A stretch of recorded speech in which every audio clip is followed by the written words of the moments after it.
We'll start with kind of a thought experiment that we usually play with clients.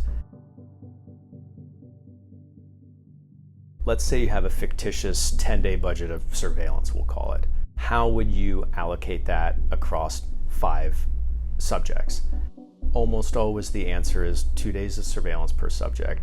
And in fact, that's a little bit more than a thought experiment. We see that, I think 2.2 days is the average number of days. And I think therein lies the problem.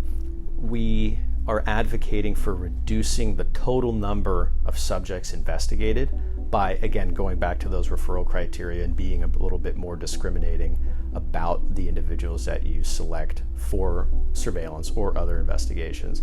And then when you do actually refer a subject for investigation, that you're not allocating 2 days, but you're allocating 4 or 5 days. And there are good reasons backed by data as to why this is the case.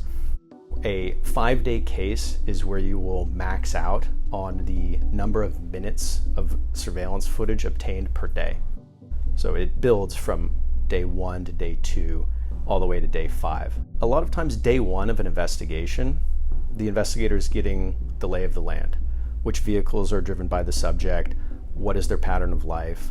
What routes do they use to leave the subdivision? What happens when a client limits themselves to 1 or 2 days is they eliminate that compounding intelligence that leads to smarter decisions in the field. So let's take a look at not just 1 or 2 days of surveillance.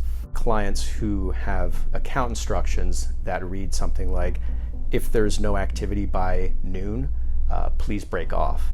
Our own data shows that this is the worst return on investment that you can have as a client. The cost per minute of video for a spot check, which more or less accounts to 2 or 3 hours of surveillance, is $152.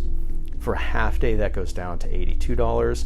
For a full day of surveillance, it goes down to $52.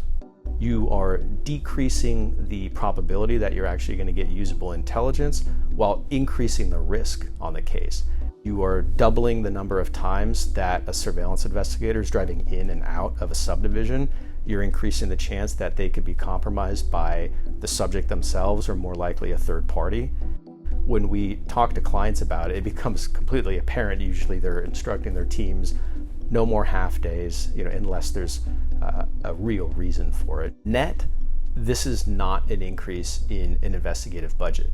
Sometimes actually it's a slight decrease because 2 half days of surveillance is more than a full day across almost every surveillance vendor in America, and the same is true with DigiStream.